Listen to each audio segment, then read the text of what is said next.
Hi, magandang araw po ulit sa inyong lahat for our second reading of the day. Tingnan naman po natin kung ano po ang makikita natin sa second reading of the day today, no? Kamusta po kayong lahat? I hope kayo po ay nasa mabuting kalagayan at sana po ay napanood nyo na po yung first reading at yung kagabi po pala ay sabay-sabay ko pinalabas, diba? So, sana po ay napanood nyo na po yung second, third, and fourth reading.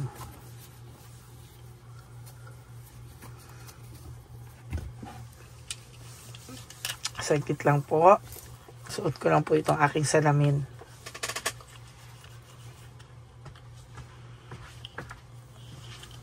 Okay. Sana po ay napanood nyo na po yung second, third, and fourth reading. Lalo na po yung third and fourth reading. Ayan, kahapon ay Tuesday. Very deep, no? Malalim po yung ating reading ng third and fourth lalo, no? So, sana po ay mapanood nyo po yan ng bonggang-bongga, no? Yan. Okay, pili na po tayo. Sandali, isa pa po. Huwag nyo pang i-skip to ha. Dito po ako kumukuha ng energy sa inyong lahat. So, I really hope na mapanood nyo po itong first, yung paninimula hanggang katapusan. Okay, pili na po tayo ng 20 cards.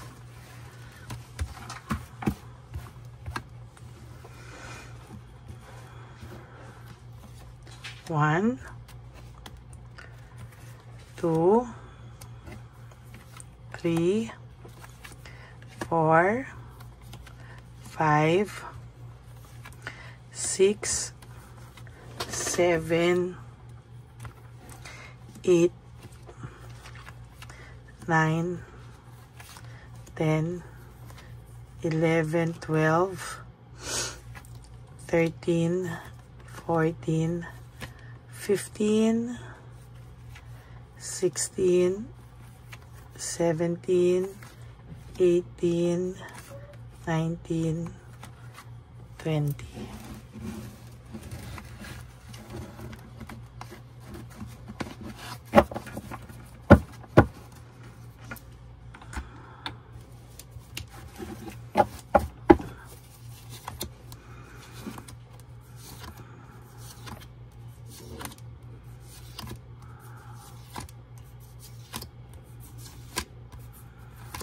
Okay.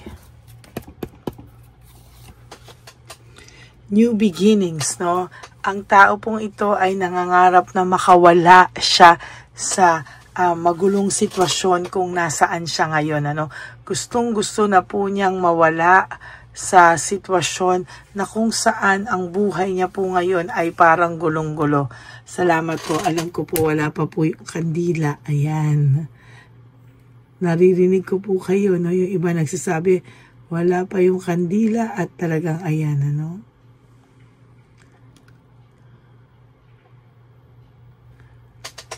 Asa na itong isang palaban na to?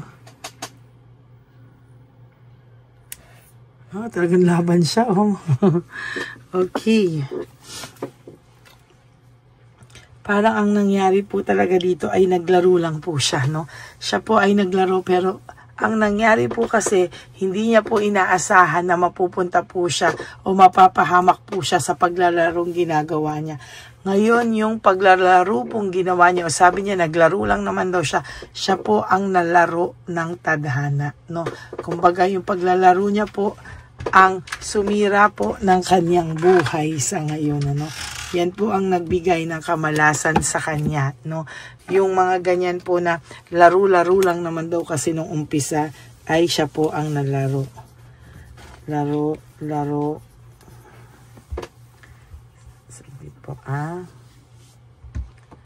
Laro lang naman.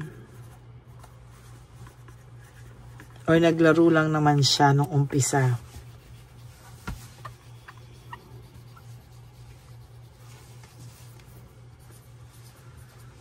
Naglaro lang naman daw siya Pero ito pala ang nakasira sa buhay niya. Alam mo, minsan yung laro-laro daw po na yan, ayan, yan po yung nakasira sa buhay niya talaga, na hindi niya po inakala, no? Hindi niya po inakala na yan pong paglalaro-laro na yan ay siya po ang makakasira sa buhay niya, no? Ito po minsan na akala niya po ay ganyan lang, no? Hindi niya po akalain na magiging sobrang ang dagok na mangyayari sa buhay niya. Ngayon po ay nakakaramdam siya ng boredom, no? Itong taong ito po ay nakakaramdam ng matinding, para po siyang umaga pala, para hindi na po niya alam ang gagawin niya, no? Para na po siyang nabubwisit, para na po siyang may gustong gawin, para po siyang bored na bored sa buhay niya na hindi niya maintindihan, at parang aburido na po siya agad at balisa. Actually, yung boredom na yan, it's more on balisa po yan. Yan po ang nararamdaman niya, at siya po ay nababalisa, no? Ngayon po, siya po ay nagkakaroon ng fear and confusion, ano? Confused po ang taong to, at sa nakikita ko po ay the more po siyang mako-confuse sa mga susunod na panahon, lalo na po pag hindi po kayo nito nag-uusap, hindi po ito talaga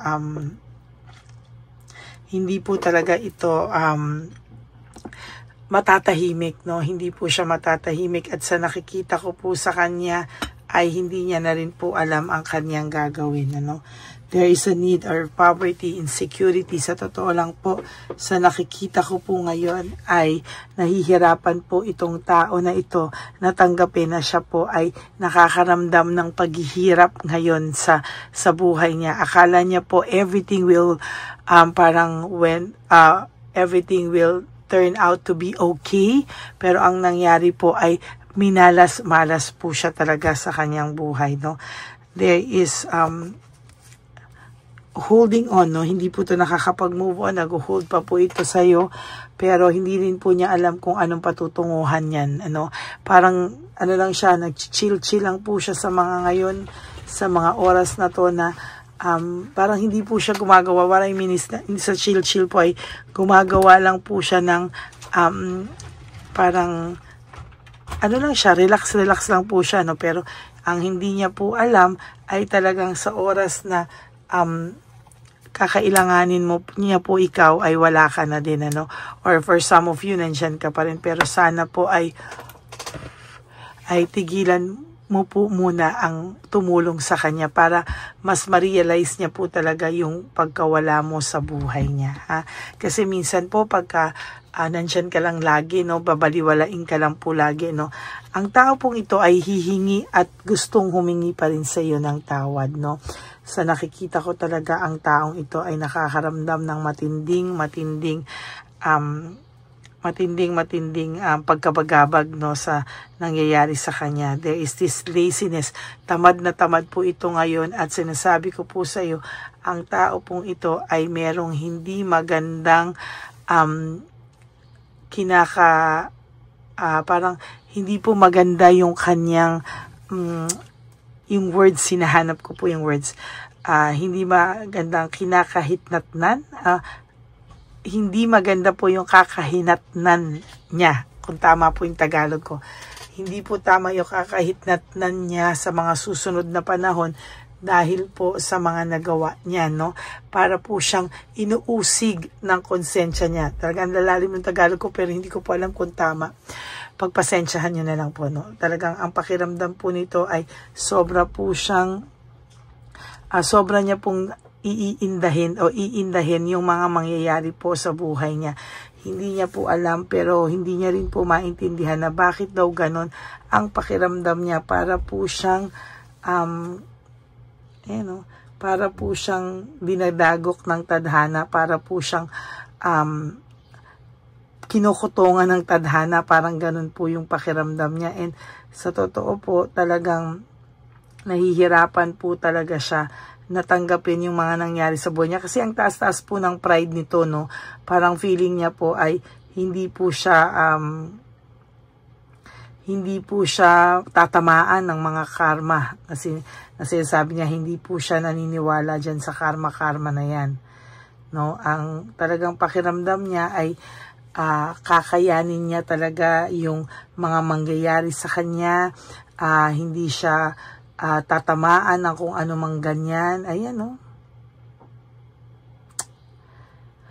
Ang feeling niya po talaga somehow is siya po ay makakaramdam ng kaginhawahan sa buhay, no? Pero hindi po no? Hindi po talaga, no? Talagang ang pakiramdam niya is magiging maganda yung buhay ko, magiging maayos yung buhay ko, bahala ka na daw sa buhay mo. Pero ngayon, ayan po, no? Parang sabi niya, win at all cost, no? Panalo ko dahil ako yung magiging masaya, magiging maganda yung buhay ko. Pero it turned out na mali po ang kanyang naramdaman at ibang-iba po ang nangyari. Kung baga sa nangyari po ay para po siyang binatukan ng tadhana, no? Gumising ka, parang gano'n, ano? At talaga pong lahat po ng panloloko niya sa iyo, tactics, strategies na ginawa niya po sa iyo ay unti-unti pong binabalik po sa kanya ng tadhana, no? At talagang siya po ay nakakaramdam ng matinding dagok sa kanyang buhay, no? There is this group frustration, ano? May frustration po ang taong ito at sa totoo lang po ay hindi rin po niya alam kung paano niya po talaga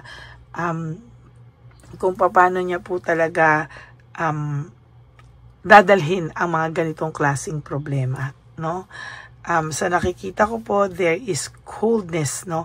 Marami pong nag-bad advice sa kanya, marami po sa kanyang maling-mali ang mga maling-mali po ang mga pinayo, no? Yun ang word, no? Maling-mali po yung mga pinayo sa kanya at sa nakikita ko po ay mas malala pa po ang mangyayari sa kanya sa susunod dahil din po sa pakikinig niya sa mga maling advice na to, no?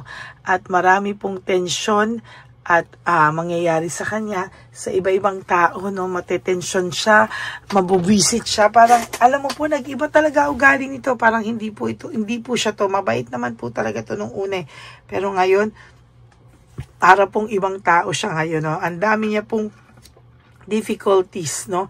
Ang dami niya pong difficulties, hindi po siya makapagdesisyon. Bored po siya sa buhay niya at sa totoo lang po, siya po ay may matinding pinagdadaanan. Hindi niya po alam, pero matindi po ang pinagdadaanan ng taong ito sa ngayon, no? Ayan, no? Ayan, no?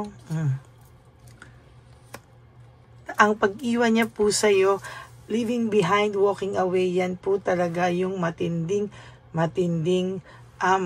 pasasalamat ko po talaga na ginawa niya. Bakit? Napabuti po ang buhay mo, no? At dyan niya rin po na-realize yung kaibahan mo sa ibang tao, no? Kasi kung hindi niya po ginawa yan, ay hindi niya po makikita yung kaibahan at kabutihan mo sa ibang tao. Sa totoo lang po, dyan niya po na-realize na ibang-iba ka po sa ibang tao. At talagang sa nakikita ko po, ay talagang hindi ka po niya kayang makalimutan, ano? Talagang marami po siyang na-realize, no, sa paghihiwalay nyo. Talagang iba ka daw. Ibang-iba ka daw po talaga at sa totoo lang ay masaya po siya na ikaw daw po ay dumating sa buhay niya at naranasan niya rin kahit papano yung ganong klaseng pagmamahal kahit po siya ay makasarili daw na tao, no? Yan. Kalmado ka po at magtuloy ka pong kumalma, no, sa mga susunod na panahon. Talaga pong siya po ay walang control. Bad luck talaga, no? Talagang the wheel of fortune in reverse is all about bad luck, no? Anxiety, sadness, depression, frustration. Ayan po ang mga mararamdaman niya. Mawawalan po siya ng balanse. At ito po for your last card, ouch. Sadness, depression, negativity, katulad po ng wheel of fortune in reverse. Ayan po ang kanyang mararamdaman. Aray, the sun in reverse kasi yan, ano po, yan ay panay lungkot, depression, negativity. So yan po ang inyong second reading of the day. Naglaro lang naman daw siya, pero nalaro ang buhay niya at nasira ang buhay niya. Yan po ang consequences talaga sa ginawa niya. So maraming salamat po sa inyong lahat. I do hope na naka-resonate po kayo, and if you do, can you please give me a like and comment down below, and please click the bell po para updated po kayo sa lahat ng ating mga videos, and please do subscribe po para po mas marami pa po tayong matulungang tao at kumalat pa po ang ating channel. Maraming salamat po sa inyong lahat, and if you like to have a private reading with me, you can message me po at Lady Lee Elena, that's Ladyly. Elena, nasa dulong-dulo po yan ng ating video. Diyan nyo lang po ako makokontak. That is my only official and legit FB account. And bukod po dyan, ay nilabas ko rin po yung fake na Lady Elena bago yung akin na official and legit account ko po, para makita nyo po at maging babala po sa inyo na yan po ay fake account at nang i-scam at nang hahack po yan ng mga subscribers. Kaya mag-ingat po kayo at wag na wag po kayong magpapaloko dyan. Okay? At para naman po sa aking mga ever loyal, solid, and faithful na Lady Elena family, I love you all from the bottom of my heart. Mahal na mahal ko po kayong lahat, at ako po ay nagpapasalamat at walang sawang magpapasalamat sa inyo sa araw-araw. At ang lagi ko lang pong bilin sa inyo ay you have to wake up each day. You do 3 things that will make you happy for today. Be grateful, no? Dahil tayo po ay buhay pa at may chance po tayong baguhin ang ating mga pagkakamali.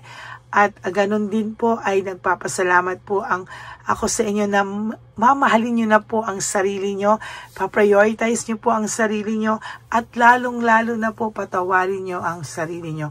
Alam nyo po, mahalin nyo sarili nyo because self-love is still the best love of all. Maraming salamat po sa inyong lahat.